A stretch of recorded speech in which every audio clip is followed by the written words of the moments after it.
Where'll you be going? Texas? Damn, son, where'd you find this? Go on, make it happen. And now here's Steve and Michelle. Welcome from the heart of Dripping Springs. We are Mallet and Michelle, hosted by me, Michelle Lewis, and Steve Mallet. Michelle, how are you? Tired. I know. I was just saying that. We've done 3 podcasts in 48 hours. I love this. This is my favorite thing to do, but I'm a little overwhelmed sometimes. I'm a little overwhelmed. I am. But it's fun. We really love it. It is fun. I went home last week. I think we got home last night around 7:30, right? I think it was more like 8. Yeah. Got home. It was good. Got in the bath. Oh, I finished that show that we were watching. What's that show called? The one with Nicole Kidman? Yeah, The Perfect. Yeah. I told you it was kind of like, kind of at the end, you're sort of like, First off, I was thinking they're really rich and they wouldn't be talking to the police without attorneys. I was like, that's true. We need to thank our sponsors. Yes, we got to thank our sponsors. Elliott Studio, Capital Farm Credit, NOMIC Power Solutions, and Mallet Integrity Team. And NOMIC Power Solutions, Cody Stevens, who's one of the principals, along with his brother Dylan. Well, Dylan's not coming in today, but Cody's coming in, but they're both co-owners of NOMIC Power Solutions, one of our great sponsors. So he's going to come in and join us today. I got a couple things that I want to give shout outs to. Our good friend JP Sears is having an event on September 27th at Star Hill Ranch. It's called Awaken Freedom. And they have general admission and VIP tickets. The VIP tickets are sold out. They still have general admission tickets. The event goes from 7 to 10. It's a Friday night. And general admission tickets are $75. And it's basically JP's going to be there. There's a couple of other comedians, and they're just going to have a conversation about freedom. Well, should be a lot of fun. I'm really excited that we got invited to go. As media. Yeah. Isn't that wild? This whole podcast thing has opened up some doors for us that I never thought would even exist. So you can find out more at awakenwithjp.com. And then last week, our special guest, Justin Donald, who wrote this book, The Lifestyle Investor. I posted something on our social media, or will post something on our social media today. He had a special offer for our listeners that if you go onto his website and at the end of the podcast, he gives the address for it. They will do a free half-hour call consultation with you about how to become a lifestyle investor. And the conversation that we had with him, I feel like the scales fell from my eyes. I'm like, oh my God, I've been doing this all wrong for so long. Yeah. The opportunities that exist when you start thinking about doing these things another way. It's huge. Well, absolutely huge. Did you tell Colton about it? I told Logan about it, and Logan was excited. He goes, how'd you pull that off? And I said, you know what? Because Steve and I are special. That's right. why. We're special. So Logan wants to do it for sure. I think everybody should do it. I mean, it's a call that is normally $500, Yes. and for our listeners only, free. Yes. So Justin Donald at The Lifestyle Investor, listen to the podcast that came out, episode 141, came out today. And at the very end, he talks about it. I think it's like under consulting on the tab. Yes. And he says if you mention Mallet and Michelle, that's where you get your little your discount. So my first story of the day, I'm not sure. Oh, wait. We were also going to give a shout out to Carlisle. That's right. Carlisle Kennedy. So part of being a guest, we give you a little swag bag. And one of the things that we give you is a Texas flag. And she said it was her first time that she was able to fly a Texas flag over her house. And she was really proud of that. Yeah. Yeah, she posted a post on social media and gave us a shout out. I think that's really cool. Yeah, and she's really sweet. I like her a lot. You will be hearing from Carlisle at some point, probably during the winter when I am. It will be the Mallet and Michelle and Carlisle show. Yes, that's right. Maybe I'll call in. I'll do a call in. Yes, that's what I'll have to figure out how to do that. I know that this board can do that, but I'm not sure how to do it. You have apparently 22 weeks to figure that out. I will figure it out. I will figure it out. My first story of the day is the Bee Cave Police Department, which I think is a pretty small police department, has just announced that they will be using drones to do automated responses be automatically dispatched to incidents within the city. What is the drone going to do? The What does drone, that mean? so say there's a big car accident and they're trying to figure out if they should send police or not. These drones will just automatically go whenever there's a call in, and they'll hover over the scene and send back, I guess, How many video people footage. are needed? Yeah, of the incident to see, and say, oh, we need 2 police cars or 3 police cars. That sounds a little lazy to me. I don't know if it's lazy. That's lazy. Yeah. That's lazy. They're sitting at home watching. I just send Yeah. the drone. I guess I'll go. Well, get my up. understanding is they don't even send them. These things, somebody Automatic? calls 911 and I don't know if there's an algorithm or something. It goes, boop, the drone, off it goes. And if it sits there long enough, I think there is somebody that probably controls it at that point. But if it sits there long enough where the battery goes low, another one is just automatically dispatched, and that one goes back and parks itself and charges its battery. So it's the first police department in Texas to do this. They're going to have 3 drones supplied by Eve Vehicles Corporation, and all the components for these drones are American made. So I'm not sure how to feel about this. It's very RoboCop-ish. It is. It's like, I had to go to USAA, and I had to go to San Antonio and go to USAA, and not a teller to be found. Yeah. It was all. I know sometimes when you have an accident, what you want is somebody to come and calm the scene and like kind of take charge. Drones aren't doing that. Well, if my record stands for 2024, I'll probably be the first one on the scene. How many times were you the first one on the scene? 3 times. 3 times. 3 times yeah. so far. I think you even came into the office once with blood on you. I did. You're welcome. Yes, thank you very much. Oh. Hey, I ran across something that I thought was pretty funny. Have you heard of something called Fridgescaping? I've heard of manscaping.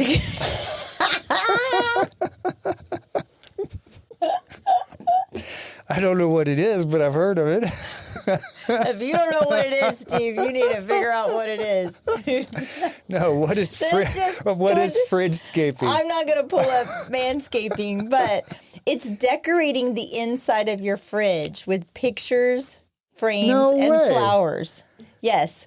It's how to keep it's how do you keep your fridge, right? When if you have guests come over, do you care what your refrigerator looks like? Do you have your refrigerator like in a certain spot? Like I have No. You don't? Do you open the refrigerator and just put the butter wherever the butter goes? Or does we the butter have we a have home? places where stuff goes, but I don't care what it looks like. I care what it looks like, but You do? But I'm not gonna put like my asparagus in a fancy vase or put picture frames. This to me reeks of I have too much time on my hands. I'm going to make myself do something that is completely worthless. That's stupid. Well, there's one TikToker that she calls it, like, remember the show Bridgerton? She calls it Fridgerton. Oh my and God. she's decorated it with flowers and pictures and books, even mood lighting.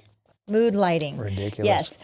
Your milk, your juice are in separate containers. Your veggies are in separate containers. I mean, actually, vegetables, sometimes they go in the drawer to die for me, or like, the bag salad. It happens to But us. I think it's just a whole, it's indicative of this whole curated lifestyle that everybody is following. This is like somebody this is somebody trying to come up with content for TikTok. That's what this is. Well, but it started actually prior to TikTok. There was a decorator that was doing it for, I don't know, it was one of the big magazines. It wasn't People magazine.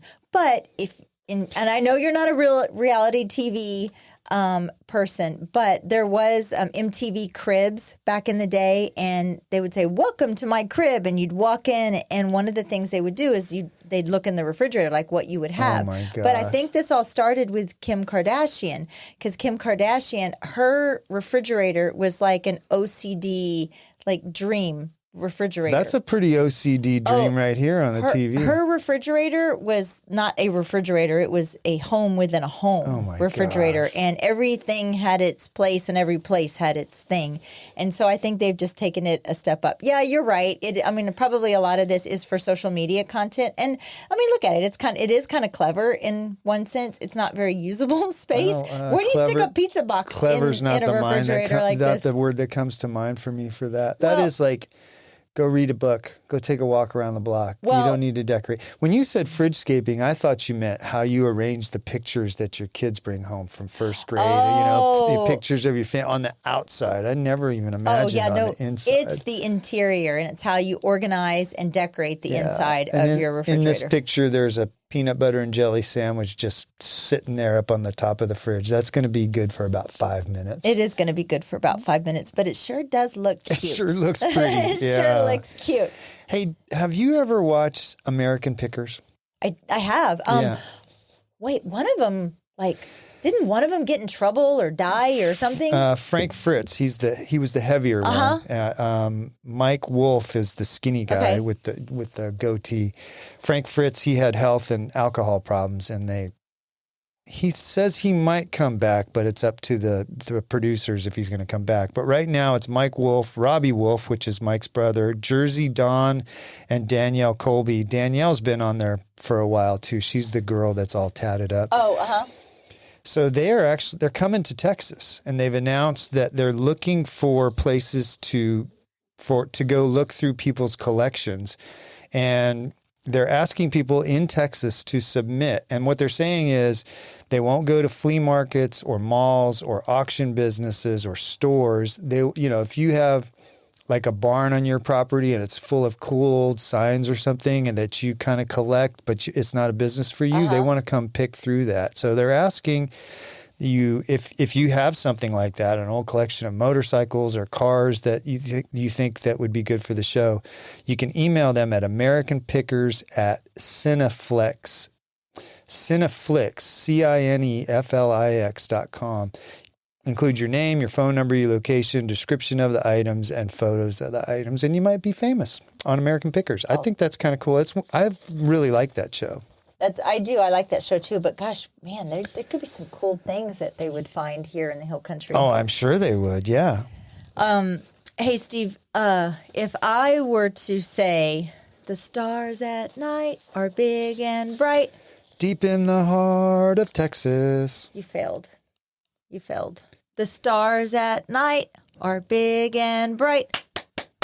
Deep in the heart of Texas. You're supposed to clap. I didn't know I was supposed to clap. I got the words right. I was like, what the hell is she talking about? The I got the words right. Okay. Yes. Okay, so I don't even know Deep in the heart I don't even of know where to go Texas. now. I don't even know where to go to the story now. I threw her off, folks. You didn't only throw it off. Did that You're probably on- the only person I did that on purpose. So back in the 1940s, when the European War, we weren't even in World War II yet, right? The war was raging. The BBC radio station started a program called Music While You Work. And this idea was that some light and popular music, if it was played in factories, it would make workers more productive and keep morale up. But when this song came out, every time they would say the stars at night are big and bright, the workers would stop and clap like every other freaking normal person, not only in Texas, but in the world does, except you. So the BBC ended up banning the song.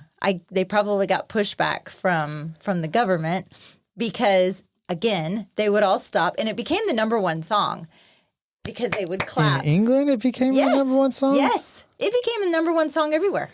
I would think that'd be really good for morale. So sure, yeah, like every 2 minutes somebody's going to take a 3-second break to clap, but they'd probably feel really good about that. I guess they did. Do you know who sang that song at first? Do you know who? No idea. Bing Crosby. No way. Yeah, Bing Crosby. What year? Do you know? I think it was written in 41 or something like that. Yeah, 41. He sang the song. He didn't write the song. Yeah, at the end of 41. But I thought that was pretty funny. That is the pretty song, funny. Yeah, Gene Autry also recorded it. I think that's probably one of the ones that we hear. I'm sorry, we normal Texans. people. But yeah, I think it's pretty funny because they banned productivity. I think offices around Texas should start playing that song nonstop, and we should all just go around going, "Deep in the heart of Texas." I can't with you. I just can't. I can't. I'm tired. I've worked Come on, a lot. Michelle. You can do it. Keep up. I'm banning Keep Steve up. Mallet from. Keep up. Come on. I think you have a story about, or we wanted to talk about cell phones in the classrooms. Yeah, we've had Serena Cumberland on. She was the SR officer with DSISD for a long time. She now heads up, I can't remember what her exact title is, like the security, safety and security for Dripping Springs schools. But, given the very recent shooting in Georgia, the school shooting in Georgia, and then, the horrific one that happened in Uvalde, sometimes or during those horrid events, cell phones were very beneficial, right? But there is a movement now. Take the school shootings and let's put them over here. They want to removing all cell phones from the classrooms. And teachers are saying when they are removing these cell phones in classrooms and social media, that productivity is up, grades are up. There's lots of social studies, activity is lots up. of They're studies saying about they're this. watching these kids walk around in the hallways and they're actually communicating Kids are happier. again. Yes. Yeah. They're more well-rounded. They're not as stuck in the little cyber world. When Logan and our oldest, when Logan and Colton were in school, that's when they bring your own device to school. Right. And I was totally against it because I always felt, and I've talked about this before, I always felt that as a parent, you took away a tool from me to, if I wanted to punish my child and get them off of something, playing a game or something, that, that's weird. I don't know. Pause due to pork. If I wanted to take that away from them, I couldn't do it. So, but then they were requiring these kids to bring it to school. Yeah, I know. I think that was, it's still recording. I think that was, at the time it made sense. I think nobody anticipated when that happened how much time kids would spend on their phone. I imagine for most kids in high school, it's got to be 8, 9, 10 plus hours a day. They are looking at some kind of a screen.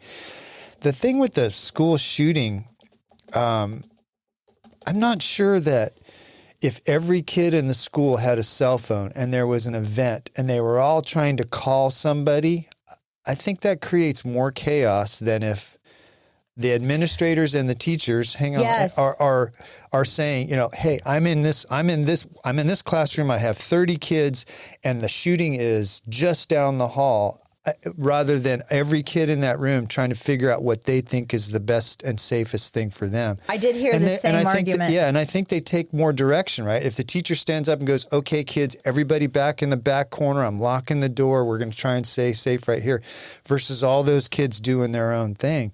And, I think that it actually makes them safer. You're exactly right.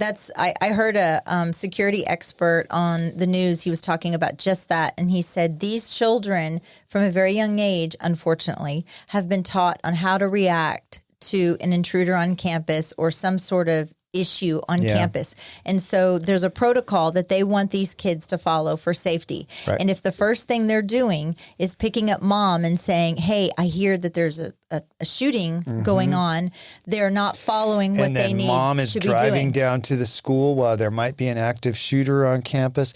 Even worse than that, think about this, Michelle. You know that there are some kids that if they heard shooting would think, this is my opportunity to be famous. If I can get this on recording and put it on my Instagram, I will be world famous. I agree. That's scary as hell. It is scary. In 2018, I was working for you in Florida when the Parkland High School shooting happened. My daughter had a friend of hers that was a student of Dripping Springs that was now at Parkland. Right. And the way that school was set up, it was partitioned by grade. So each building was like the freshman building, the sophomore building. And she was a senior. And she was Snapchatting Kendall the whole time. Now, her sister was in, I think, the freshman building, but she was Snapchatting Kendall while she's under her desk, probably talking to her mother also. You'd want to be paying attention to what's going on, not looking at your phone. Kendall's calling me. I'm panicked. I'm thinking. Yeah, exactly. So you got... Well, then it's spreading around Dripping Springs, too. It was at the high school, so these people knew this girl. Now the panic's spreading around the high school. Now you got parents driving there. Who knows where the shooter is, and police are trying to get there, and there's traffic jams with parents trying to get to the school, and the cops can't. I mean, that creates all kinds of chaos. I know that some parents think I need to get in touch with my kid at any time I want, and I kind of understand that.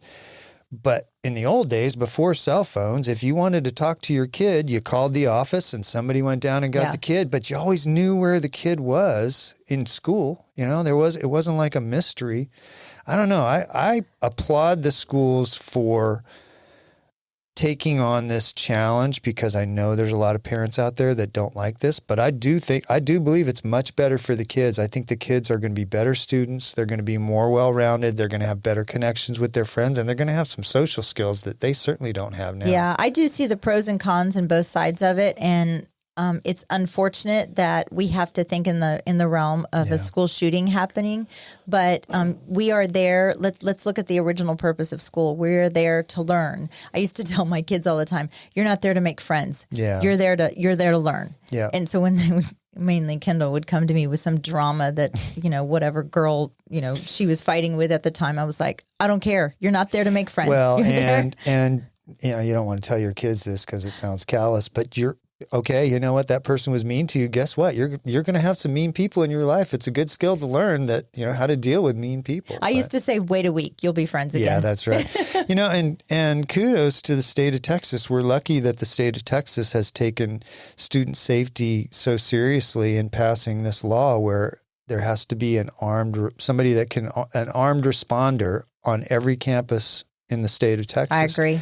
I think that makes these kids safer. There's somebody that can stop this before they, do more harm. Because if there's nobody on campus that can respond, and you have to wait for a police officer to show up, and then the police officer shows up and they don't know what's going on. Look what happened in Uvalde. Well, you not only look at what happened in Uvalde, look what happened in Georgia, and you start to deep dive on the colossal failures of this Georgia kiddo, 14 years old, and his mother called the school an hour before to warn them. Just failure after failure after failure. Well, and he's going to be tried as an adult at 14 years old. And his father was arrested. His father was arrested, and probably rightfully so. I've kind of got mixed feelings about that. I don't think parents should be responsible for the kids, but then I also say, if you know your kid was having problems and you went and bought him a rifle, you're an idiot, and you should be prosecuted.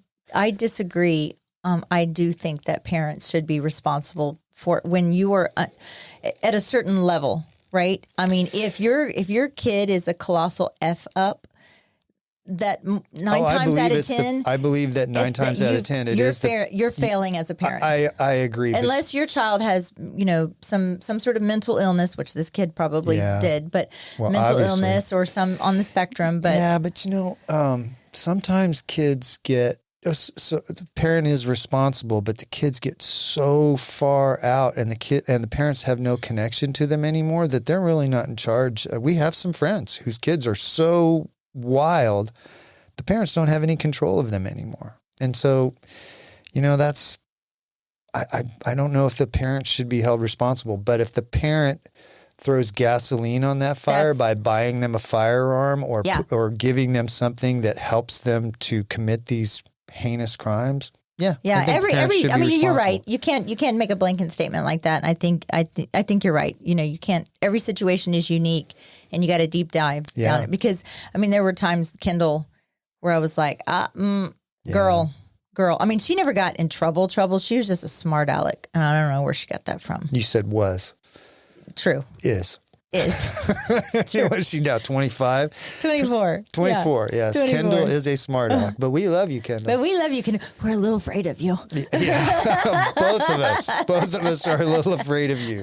Yeah. So, hey, Cody Stevens from NOMIC Power Solutions is going to come in. This is going to be interesting, with all the power grid failures going on around the country. I've got a story here that in LA that the power went out last week in LA for some period of time. They offer backup generator solutions. So we're going to get Cody in here and talk to him for a few minutes. We'll be right back. Are you tired of being left in the dark when the power goes out? Say goodbye to blackouts with NOMIC Power Solutions. As your full-service Generac dealer, they offer individually designed backup power solutions. From start to finish, they've got you covered. NOMIC Power Solutions, keeping you powered up. Call or text 512-387-4232 or visit nomicpower.com. Follow on Instagram at NOMIC Power for updates. NOMIC Power Solutions. Protect your home, protect your family, stay ready. Proudly sponsored by... At Capital Farm Credit, they understand that owning land is more than just a transaction. It's a legacy, a future, and a place to call your own. For generations, Capital Farm Credit has been the trusted lending partner for land loans, farmers, ranchers, and rural dreamers just like you. Their personalized loan solutions cater to your unique needs, making the journey to land ownership smoother than ever. Capital Farm Credit, your land, your legacy. Visit CapitalFarmCredit.com or Mark Rutledge at 512-892-4425. Capital Farm Credit, an equal credit housing lender. Interior design should be an investment in your life and home. Let M. Elliott Studio transform your space, where interior design meets excellence in Central Texas. Beyond just selecting colors and furnishings, team principal and owner, Montana Elliott, is a trained and licensed interior designer. With her knowledge of architectural principles, building codes, space planning, and design theory, her team will work with you to understand your needs and lifestyle. From concept to completion, M. Elliott Studio is committed to enhancing your space with a timeless and classic style. Ready to redefine your space? melliottstudio.com, 512-781-0224. This portion of the show is brought to you by the Mallet Integrity Team of real estate professionals. They are based in Dripping Springs and bring you over 45 years of combined experience helping people reach their hill country real estate dreams. When you want the best in town, call them at 512-829-2062 or look them up at malletintegrityteam.com. And now, here's Steve and Michelle.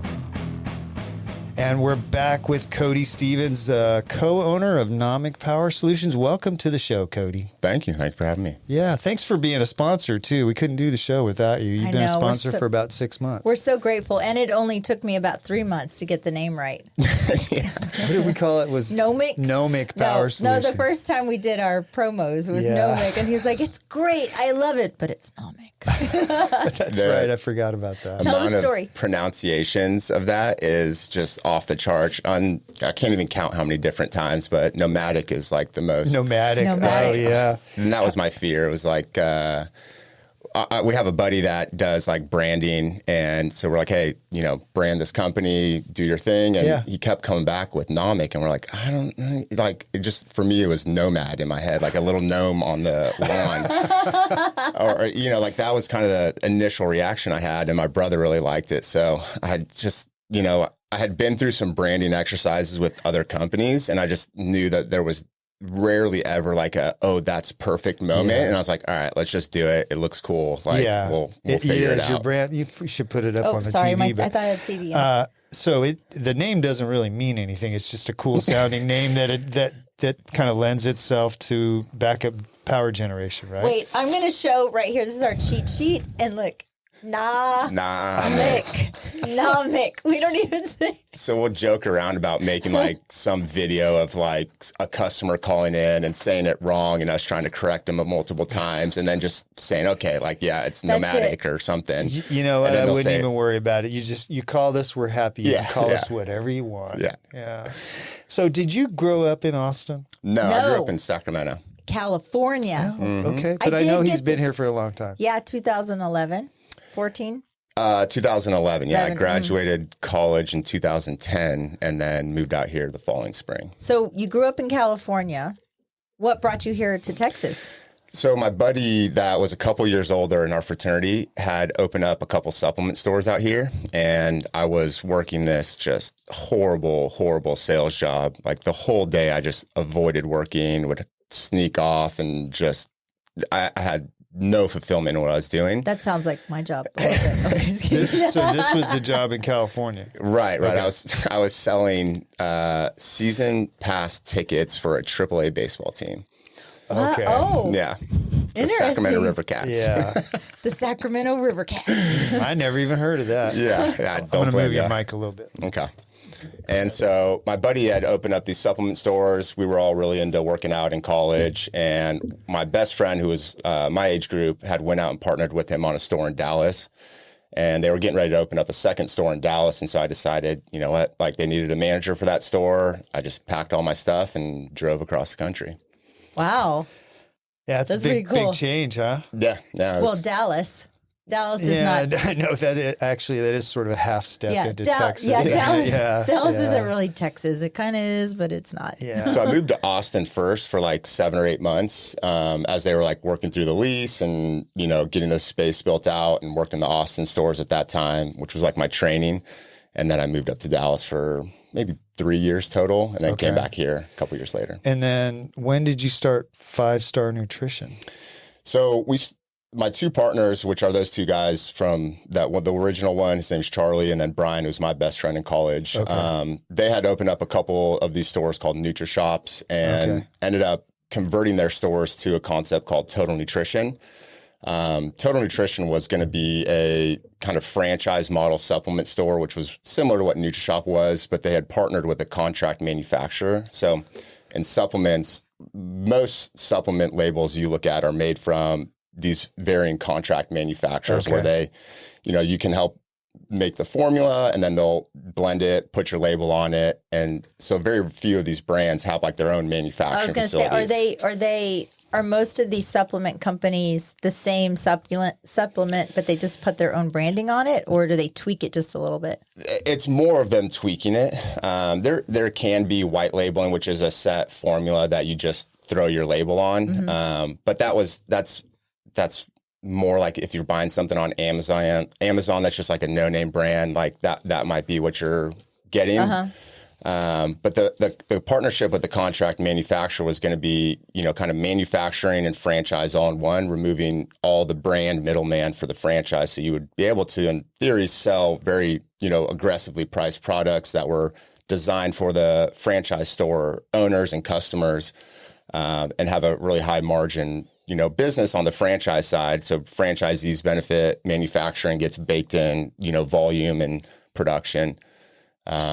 So were you in fitness, or were you real athletic growing up, or what? No. So you just sort of fell into this job? I played baseball in like high school and ended up stopping around junior year. I just wasn't that good anymore, and just started working out with like my parents and then my buddies, and we had all worked out in college. And then so that was kind of like I would say like a habit at that point, and every day working out, you know, most days of the week. And then when they got into that's because they were super into fitness as well. So they got into the business because it's either, if you're into fitness, it's either go be a trainer and you're kind of bottlenecked on how many hours you can work, or, you know, do something on the supplement sides. And there's other things, but that was kind of the immediate path we saw. Yeah. What was your degree in college?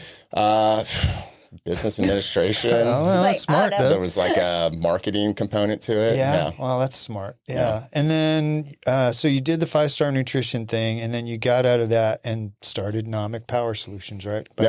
About a year and a half ago. Well, he's still involved in the 5 Star. Yeah. So, but you're not in the day-to-day of it, it sounds like. Correct. Yeah. I don't have any active involvement in the 5 Star Nutrition, not active in the day-to-day. Okay. It's still there. It's still running. My partners had kind of taken a more passive kind of part-time approach. And then there were some changes that happened with our leadership. We'd promoted our CFO to CEO, and he decided to take on another opportunity. And so they started to come back into the business. And I was just at a point where I'd been doing this for 14 years and when I started, I was 23, 24, and our employees are still 23, 24. Yeah. And I just felt like I wasn't in the right mindset to be the right leader for what I was running at that time, which was our retail channel. We had like, by the time I transitioned out, maybe I had like 55, 60 stores, something like that. Wow. And I did not enjoy it.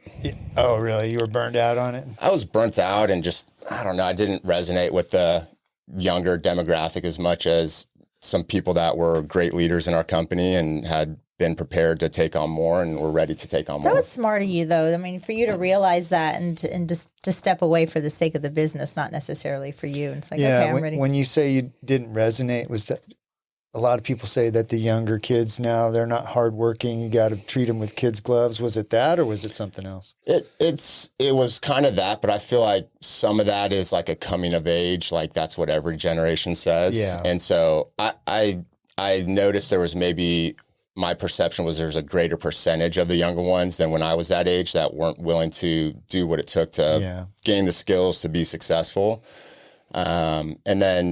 But I still I don't cast a blanket judgment on younger demographic. It was more that I was so far removed from being able to make impact. Like there was managers, district managers, regional directors, VP of ops. Then like there was just so much in the chain of command that I didn't feel like I was going to make a difference. Yeah.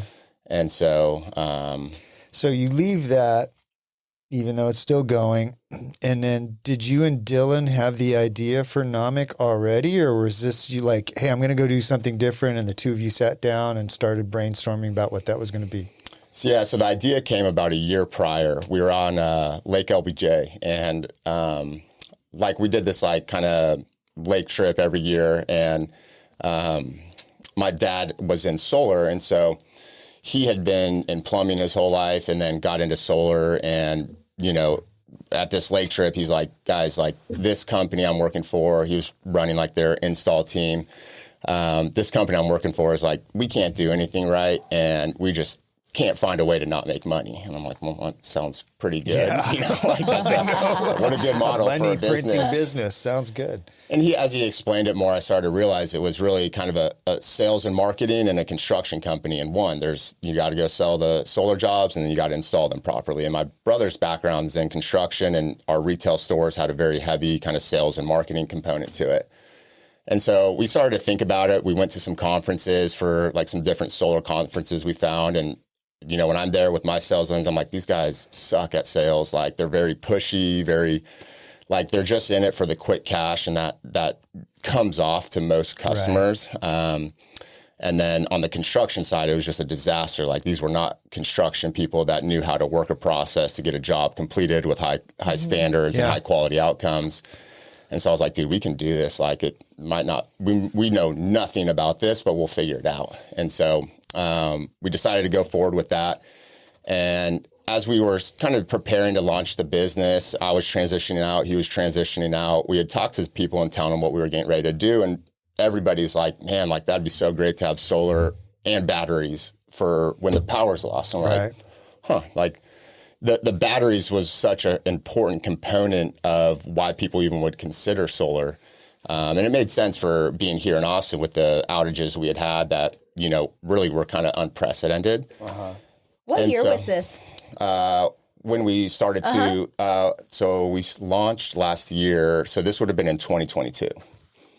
Coming out of COVID. Okay. Yeah. So Uri, which was 2021, was kind of still fresh in people's mind. I mean, the generator industry here exploded after 2021. Just like there was a couple shops in town and they had work for 18 months. Oh, wow. Jeez. And I mean, they couldn't show up to appointments. There was also supply chain issues. So they're backlogged a year on supply chain, stuff like that.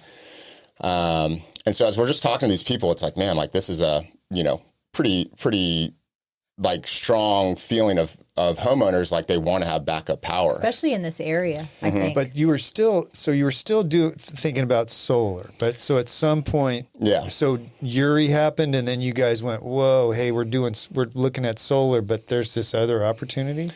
Yeah, and part of in that general time frame, when we were building our house out here, we experienced Uri in a rental house, and we're like, actually the first time I ever saw a generator in person was we went to look at a house together. That's right. And it was like, what is that? And I you're like, remember this is that. a generator. Yeah. And I was like, that's cool. That was right when the multiple offers started happening, wasn't it? Because we made an offer on it and lost out on it. Yeah.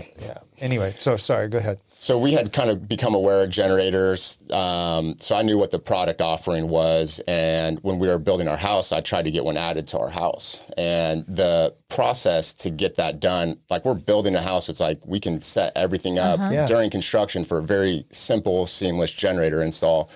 And I just did not feel like the providers that at least I had spoken to at that time were, like even cared to do the job.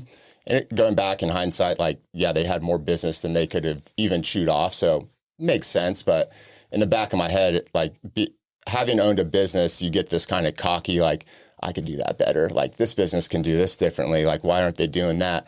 And so in the back of my head, it was like, man, like that definitely could be done way better. Cause it's not a, small investment. It's, people investing that kind of money in a solution that they might use 50 to 100 hours a year. Like you want someone to take it seriously like you are. And so between that kind of experience and talking to people, we were like, you know what, like let's figure out how to do these generators as well, because solar has a very strong seasonality this summer with higher electric bills, and generators in Texas is a winter seasonality. Right. I was like, cool. Like we'll have crews staying busy through all the times of the year. Like that'll help us, kind of manage workflow and have different things to focus on. And then we just fell in love with generators. Really? And solar we lost our enthusiasm for solar when we kind of saw under the hood how like the financing is just very, very sketchy. Mm-hmm.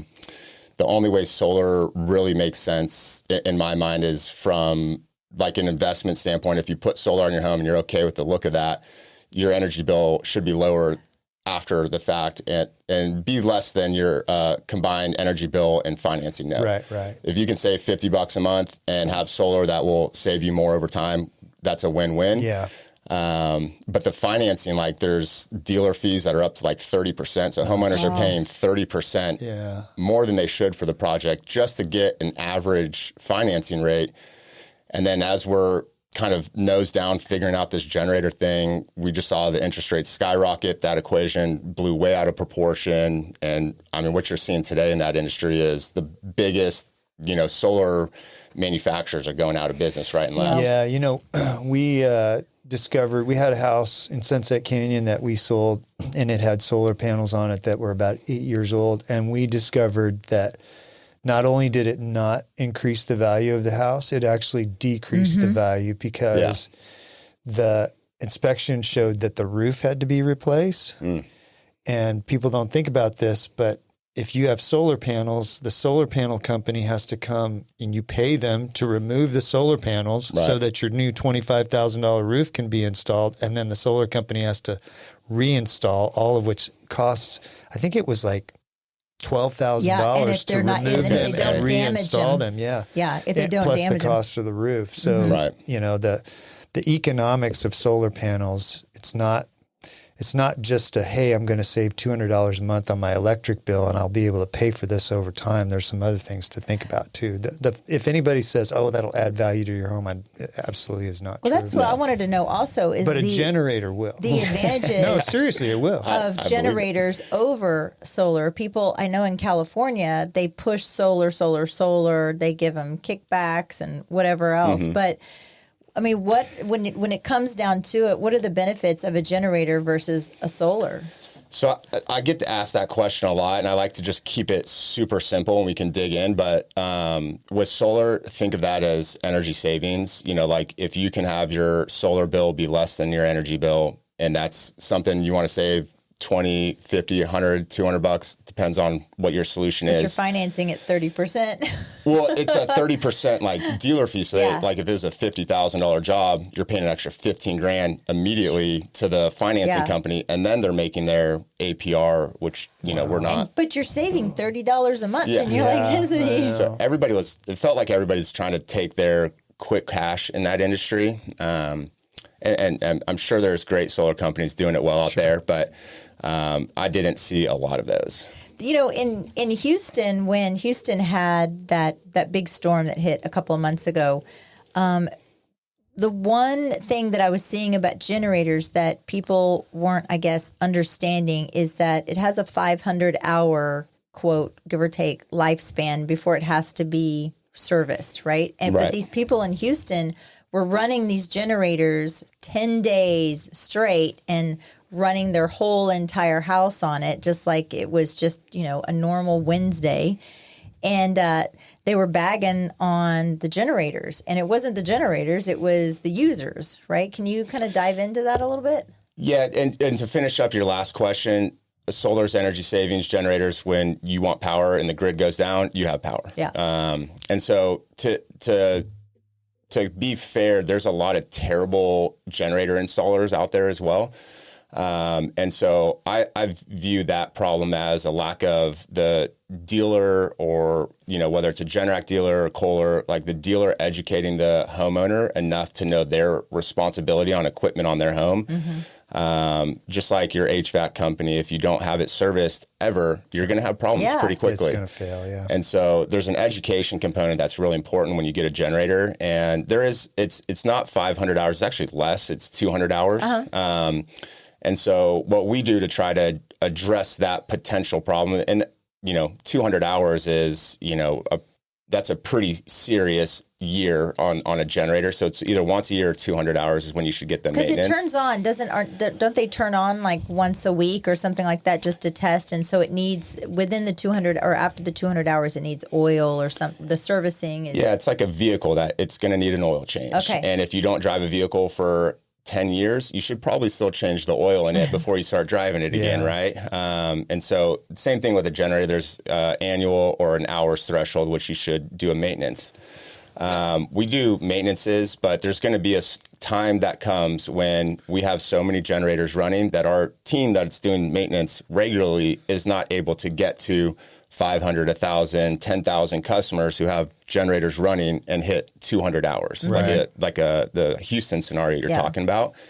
And so one thing we do is we watch these things, and, you know, we've only been doing this a year and a half, so we haven't been through like one of these storms, but we're watching these other markets and what happens. And so the homeowner responsibility is like, hey, once a day, go turn it off. If you're running 24 hours, turn it off, check the oil. It's, you know, most of the units are air-cooled engines, so they're going to burn a little bit of oil potentially, and top off the oil. That's your responsibility. We're not going to come out and do that for you. Yeah.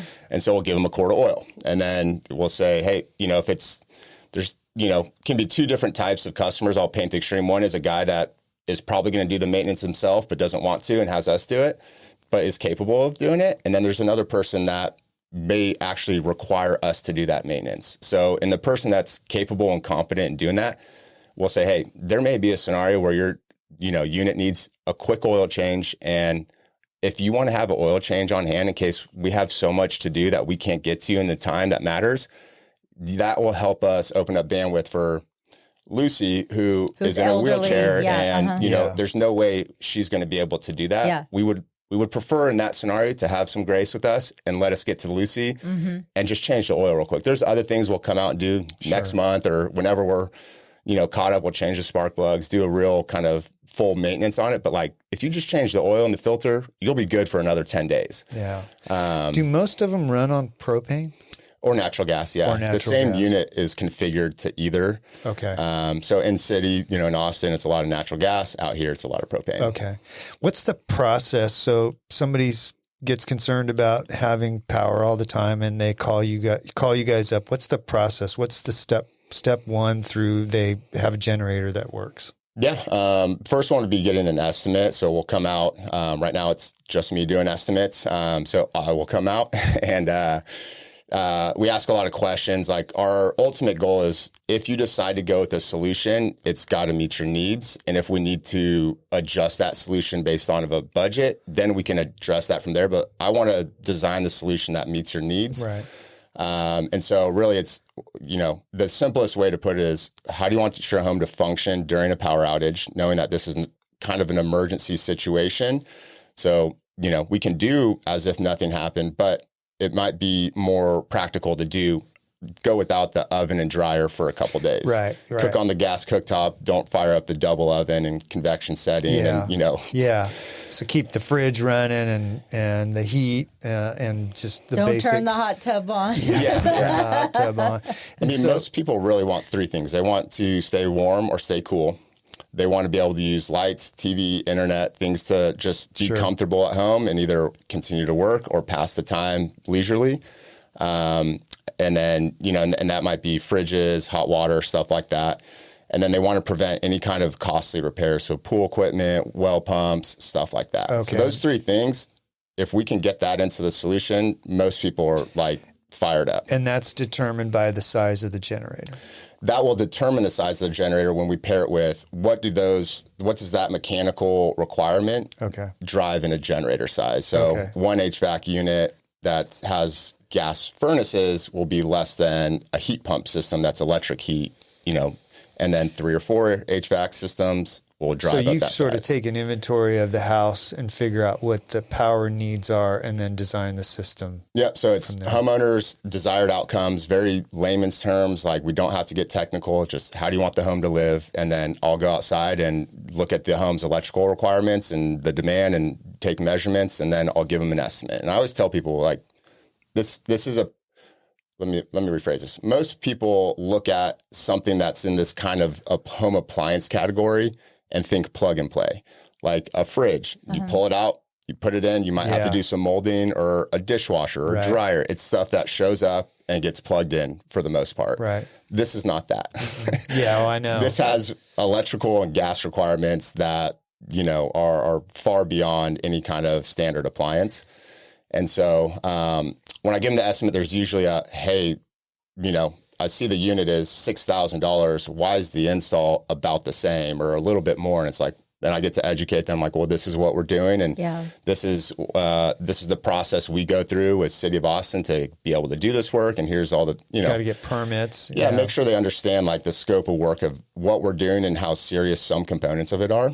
And then I would tell them, go get some other estimates. Like that's the biggest compliment to what we'll do is go get other estimates, because I know our pricing's fair, and I just know most of the competitors, like how they'll approach that. And I feel like if they're in the arena, if that's within the budget, as they talk to more people, I'm hoping. And you're also a one-stop shop. Your expertise comes to the top. That's it kind of helps us float to the top and say, hey, it's either, to me, if you have us come out to do an estimate, this is kind of cocky, but it's either you're going to go with a generator with NOMIC or it's not in the cards right now. Like those are the two options. I really walk away from every home thinking. I've heard from actually some of our guests have had generators installed by not by you guys. Hopefully we were talking before the show. Hopefully they've contacted you one of our since, guests has. But he was telling us that the process was terrible and that the guys that came out didn't seem to know what they were doing and they messed things up, and it was just it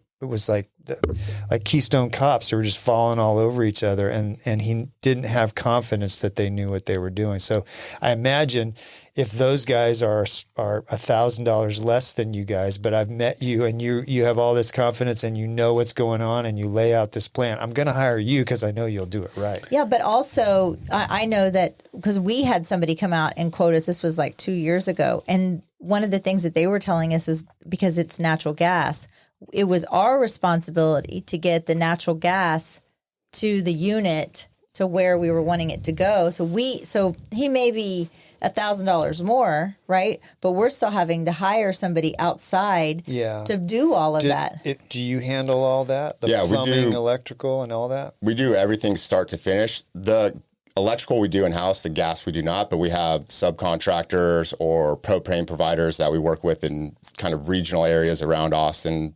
That's a definite benefit for sure. Multiple times a week for us at this point. And so we've been through some of the learning curves with some of them, and they're super dialed in, and we give them exactly what needs to happen.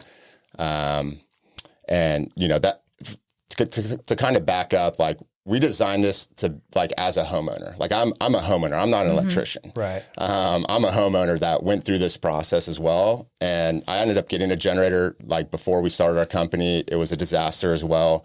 It didn't meet my needs. It was super clunky. I had to call a gas person. I didn't even know I had to do that. And I ended up spending way more between doing the gas separately and fixing it. Ultimately, I had to fix it after the fact.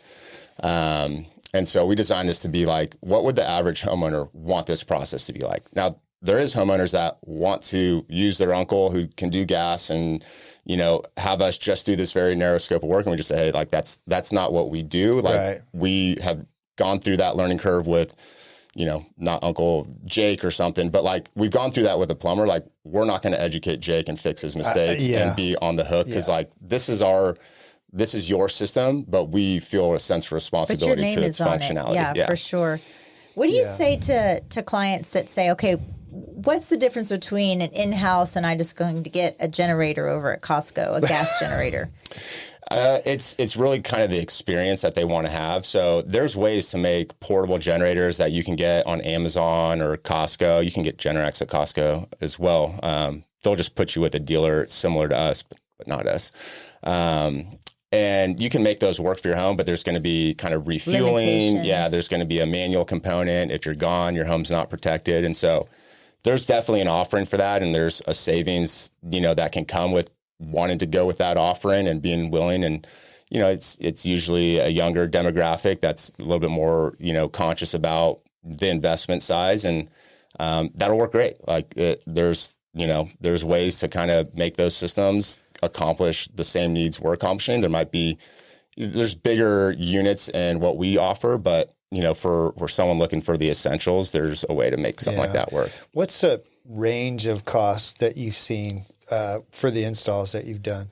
Yeah, so all in the whole package. Our projects range from I'd say like $15,000 to $17,000 on average, and that's start to finish. You know, if you're adding propane because you don't have propane, there's some additional costs that will come there. You got to get a tank, yeah. And there's situations where we can meet the homeowner's needs and be below 15, like 13K or something like that. So there's but the 90% of the projects fall in that 15 to 17K range. Yeah. I could totally see. I remember during Snowmageddon, and one of my jobs was as soon because they were having the rolling blackouts, right? So every 2 hours the electricity would go out and the freeze. And my job was to go out there and manually turn the pool equipment on. That's what I did. And I had friends that didn't do that, and they lost all of their pool equipment, and inside everything started cracking. And so when I hear a $13,000 to $17,000 price window and what it is, and they could not get this pool equipment for 6 to 9 months because there were so many back orders, I'm thinking you're putting that small investment right at front, but you've decided to put $150,000 pool in your backyard. Well, why wouldn't you? I mean, why wouldn't you say it? There's that, but then also, like one of our friends, they live in South Austin.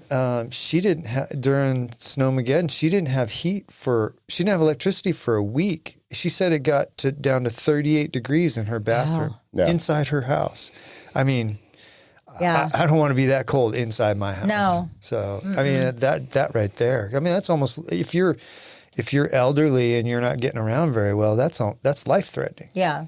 So having the backup power generation is a big deal. And these aren't like ACs, like there's kind of an expectation you're going to replace them, I don't know what it is, like 5 to 10 years, something Hopefully like 10 it's years. not 5 years. Hopefully it's at least 10, but they don't There's like forever. a replacement. Mine's on 18. I can I'm just a homeowner, all right? These units are rated to last like 30 years if they're well taken care of too. So it is a upfront investment, and there's financing options available and everything. But like it really is, it's not solving, like we're not going to solve last winter storm, and make that disappear. It's preparing for what's to come, which I think most people at this point, I'm noticing most people are becoming aware of the Texas grid, and there's probably a more gloomy outlook for the next 10 to 15 years than a positive one on it. And so I think that's the person that wants to go through with this is like, hey, this is our home. We're going to be here for a little bit. We want to protect pool equipment. We want to be comfortable when this happens because of how uncomfortable it was last time. and we're willing to invest a little bit into the home, and we'll get the value out of it down the road. It'll last a long time, and it's not.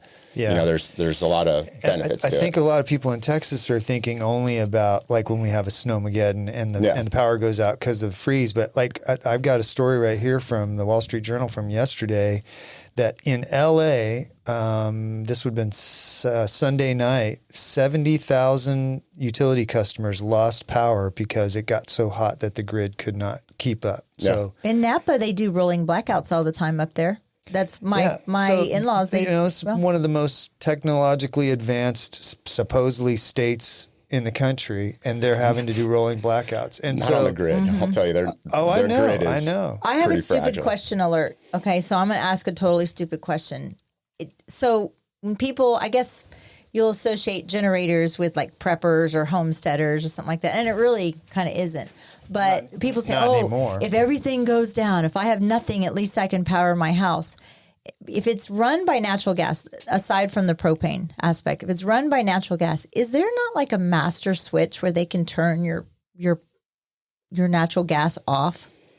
There's got to be, right? Yeah, there's risk to natural gas. So I would say this is not a prepper's solution. Okay. This is more of a, like a prepper solution is in the scenario where your natural gas is not coming to your home and it's a long time before that's going to be restored.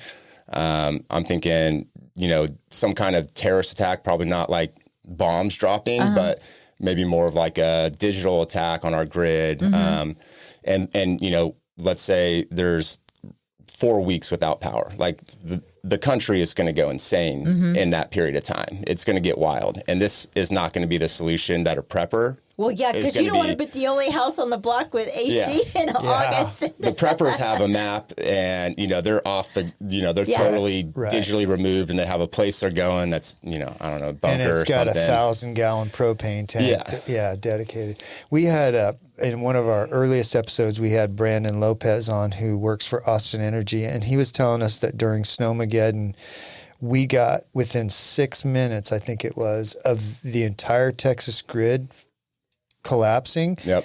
And he said that is not just somebody going, oh, the lights went out and flipping a switch. It would take like a month to 2 months for them to go through the process of getting everything back up and running. That's pretty scary. If it's 100 degrees every day and you don't have power for a month, that's pretty scary. Yeah. So when you get one installed in a neighborhood like Michelle lives in High Point, is it more involved than like somebody that's got 50 acres outside of town? Do you have to work with the HOA to get approval and all that? So that's the only thing we don't personally handle is the HOA. Okay.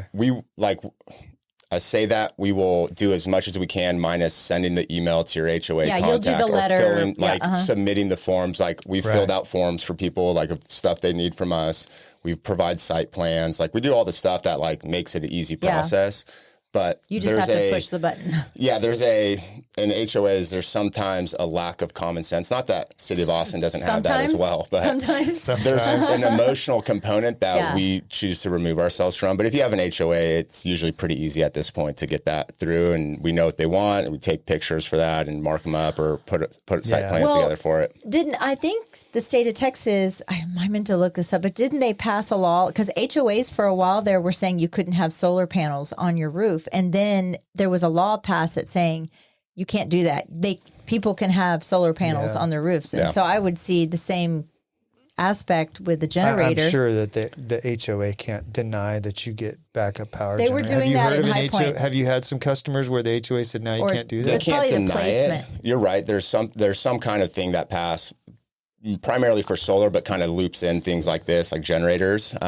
They cannot deny it, but they could have requirements for screening and privacy. Like we do a lot of work in Barton Creek. And there's, I know the kind of rap sheet of like what we'll have to prepare for the homeowner to submit. And those homeowners don't want to, work through a ton of stuff. Yeah, that makes sense. So we tee those up for them. Yeah. And you guys sell exclusively Generac generators, right? Correct. And I think that Generac probably has the best reputation because they do like home stuff. They do all the way up to big commercial stuff, right? Yeah, the two big ones are Generac and Kohler. Generac has 80% of the market share in residential. Kohler has about 10%, and there's 3 or 4 brands that fight over the last 10%. Okay. And when you research it, like you'll find, people geeking out on the technical differences between the Generac and Kohler, and you can get pretty far down. And usually the question I'm answering is like, do you think one's better than the other? And my answer is like, it doesn't matter. Like the differences don't matter for what a typical homeowner is looking to accomplish. Right.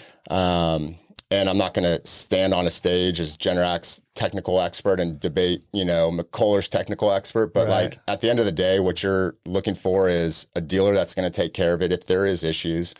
Generac's on the internet have more issues because 8-to-1 in volume in the market. Oh, and then there's more of them out there. The compounding effect is you can go to Costco, you can go to Lowe's, you can go to Home Depot and get Generacs and have those installed by uncle, and cousin. Yeah. And then that is what the number one call we get is either someone's family installed it, or a builder used his on-site electrician and plumber who said they can do it and are probably totally capable of doing it, but there's nuance that they didn't do and it's not working for them. So I found it. So there is the law about the solar right, the solar rights and regulations, right? House Bill 362, and they cannot, limit HOAs and stuff. But then I found something to where there's a Texas property code. It kind of goes the same. It's very wordy in regards to generators. Also, it says in this Texas property code 202. Except as provided by right this here. section, a property owners association may not adopt or enforce a dedicatory instrument provision that prohibits, restricts, or has the effect of prohibiting or restricting an owner from owning, operating, installing a standby electric generator. So there you Look go. at the date on that, April 14th, 2021.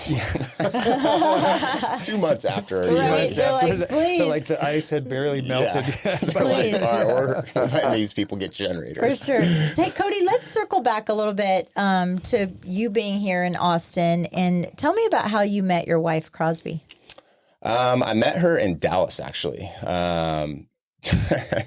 We went on a date.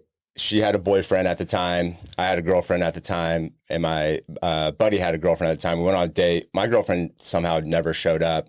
That's just a not important note. But I misunderstood you. So she was dating with somebody else. So we were in other relationships, and we had like this group date. Because when you said we went on a date, I thought you meant you and Crosby cheated on your boyfriend and girlfriend. That's not what happened. Okay. And she was going to Texas Tech, and she would order supplements from me. And so I noticed, like on Facebook, she started liking very old pictures of me, or she was stalking you. little She was blurbs stalking you. here and there. Oh no, it's because she accidentally liked it. She was like, "Dadgummit, I hit the double tap." You couldn't unlike back then. And so I noticed that, and I was like, okay, that's a sign, right? And so I asked my buddy, and she was was on the outs with her boyfriend. I was not with my girlfriend at that point. This was several months after that group date. And I was like, hey, we had talked or something. I was like, hey, you should come to Dallas for the weekend. And she's like, I have a boyfriend. And I just told her, I was like, yeah, don't bring him. He's not invited.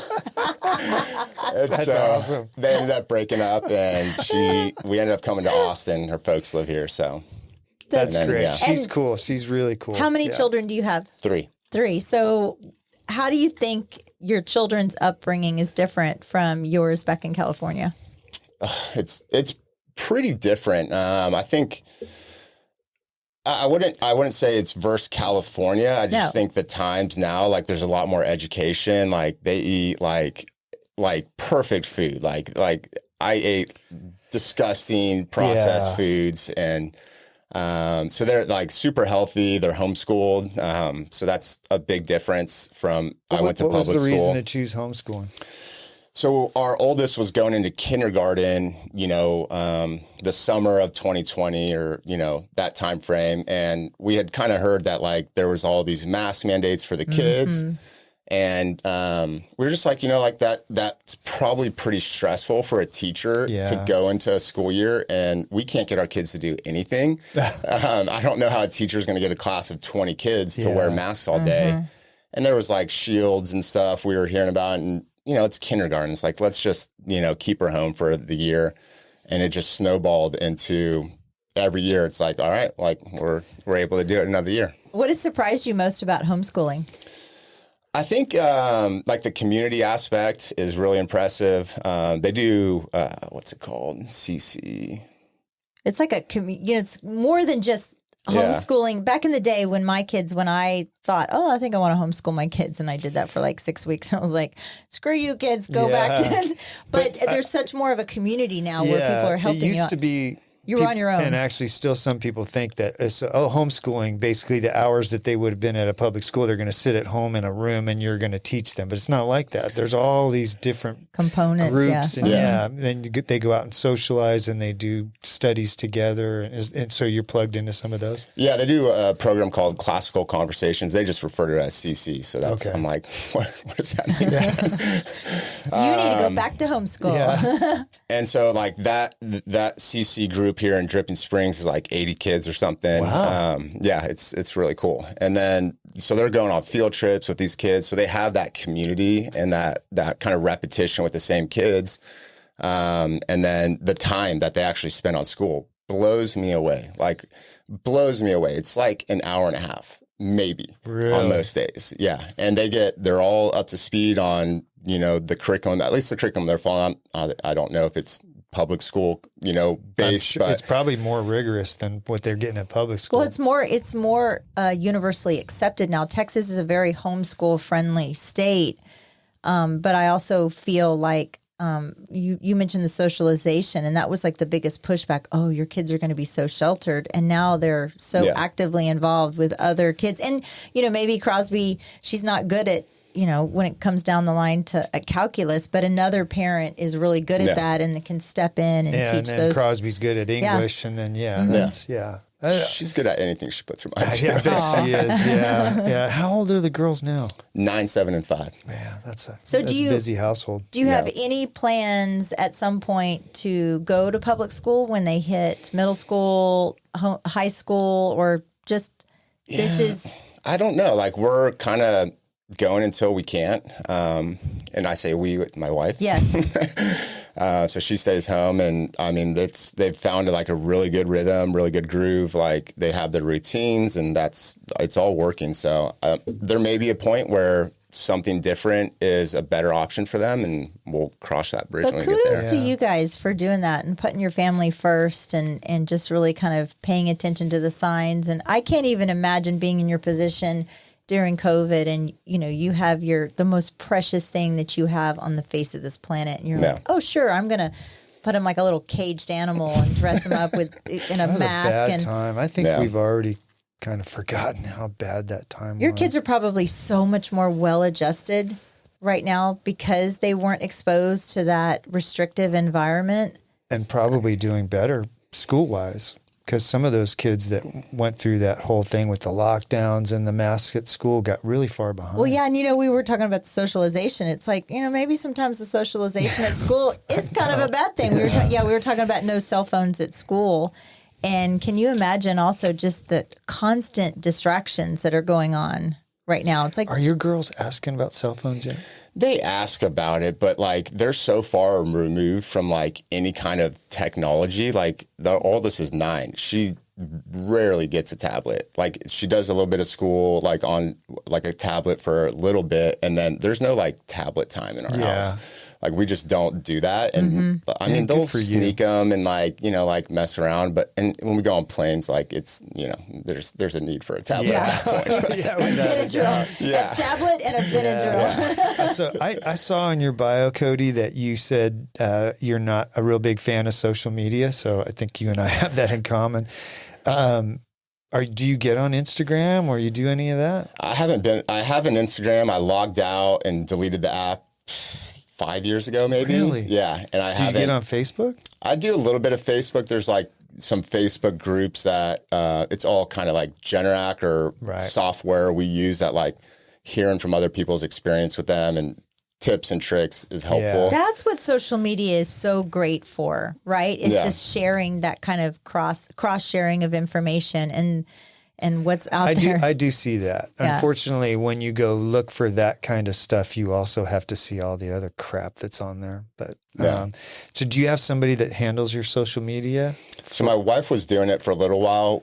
We've gotten, I'd say, fairly inactive on our NOMIC social, but it's at the end of the day, it's construction, and all the energy she was putting in really didn't yield. Like, I don't think a lot of homeowners are going to our Instagram more than just validating we're alive. And there's some content on there that validates we're alive. They're not following us and, interacting with us as much as other businesses might get a benefit from.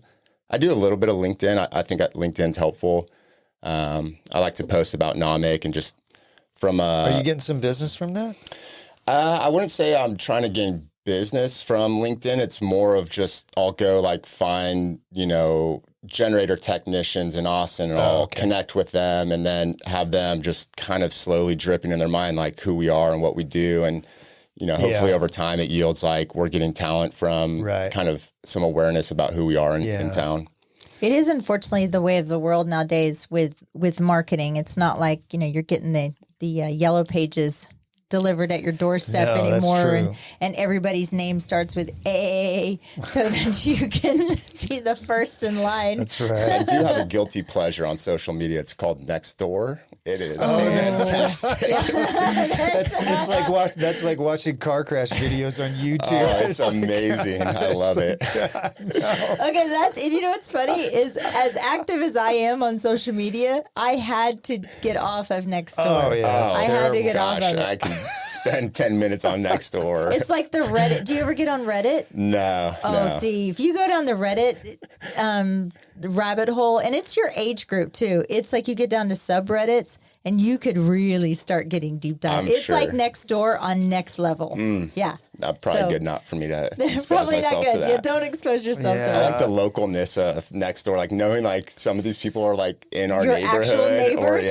Well, doesn't it scare you sometimes? You read what they say and go, God, I could be standing next to that person at HEB someday, and they're so out there. You know what's funny? They're all on 290. That's for sure. Yeah. Based on Nextdoor, they're all driving 290. There was the this time. lady when I got off of Nextdoor, and we had this nasty exchange in High Point on Nextdoor, and she just pushes. Well, this was buttons, Cody. This was 15 years ago, right? And it was ugly, and she was ugly, and I was ugly. We were ugly to each other, right? Well, years later, I ran into her. I knew who she was, but she didn't know who I was through my face.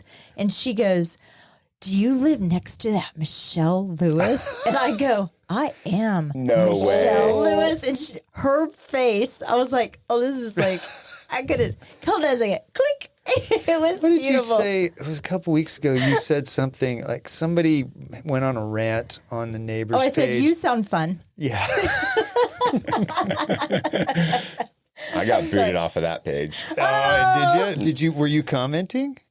So this was last winter. I was, doing some shameless plugging on a couple of the Facebook groups around town, getting ready for winter. And I did one on there. And then I just noticed that I had never seen anything a month later from the Dripping. It's like that big Facebook group. Yeah, right? yeah. Dripping Springs neighbors. Yeah. And so I was like, that's weird. I went to find it and couldn't find it, and then come to find I had been booted off for shameless plugging. Oh my goodness. There's more to that story, but we don't need to divulge into there that. probably is. We might be able to help you with that. So we'll have to talk probably about is. that off the air. But well, Cody, I want to thank you for coming in, and I want to really thank you for being a sponsor, because for you've sure. helped us to bring this show to many, many more people than we could have without your support there. So, and I've really enjoyed. I've known you for a while, but I've really enjoyed just catching up with you here. So. You helped get the studio to where it is, versus before it looked like we were kind of a serial killer lair.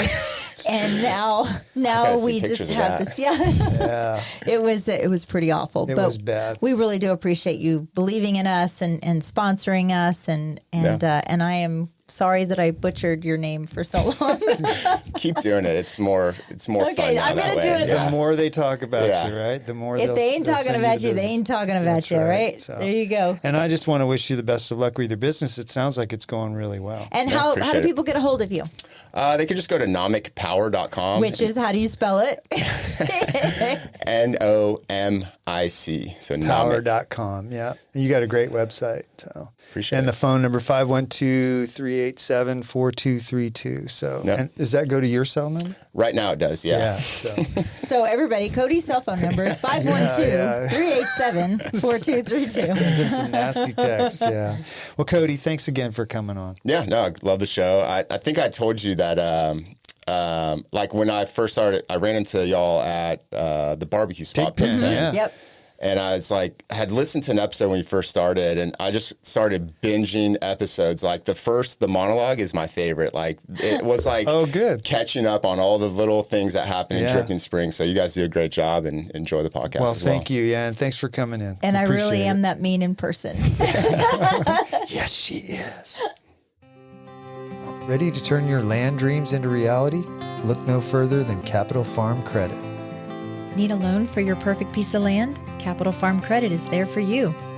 Their dedicated team will tailor a loan to fit your unique needs because your dreams are their priority.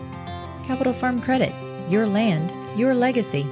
Visit capitalfarmcredit.com or Mark Rutledge at 512-892-4425. Capital Farm Credit. Together, we're better. Capital Farm Credit, an equal credit housing lender. NOMIC Power Solutions, keeping you powered up. Get to know your local full-service Generac dealer. Cody and Dylan with NOMIC Power Solutions are a veteran-owned, Texas-based Generac dealer and installer. Offering low monthly payment options, it's never been easier to gain independence from the grid. Call or text 512-387-4232 or visit nomicpower.com. Follow on Instagram at NOMIC Power for updates. Turnkey service including design, plumbing, electrical, and permits. They even offer set it and forget it maintenance plans. NOMIC Power Solutions. Protect your home. Protect your family. Stay ready. Elevate your living experience with M. Elliott Studio, your trusted partner in interior design, registered and licensed by the state of Texas. You want your home to reflect your personal style and identity. Investing in a well-crafted design doesn't just beautify your home, it enriches your life. Team principal and owner, Montana Elliott, understands the profound impact of a thoughtfully designed space. From remodeling to full design, M. Elliott Studio is the first step to unlocking your style. Turn your aspirations into reality. Tailored to your taste and desires, M. Elliott Studio will work to create an environment that embraces your style with style. Your space, their expertise. melliotstudio.com 512-781-0224. This show has been brought to you in part by the real estate pros at the Mallet Integrity Team. When you're looking to buy or sell, you need them on your side. Why settle for less when you can have real estate done right? Give them a call at 512-829-2062 or get more info at malletintegrityteam.com. You know you like us, so go now to Apple Podcast or Spotify and leave us a review. Why don't ya? We love your feedback and comments. Email us at malletandmichelle@gmail.com. Thanks for putting up with us.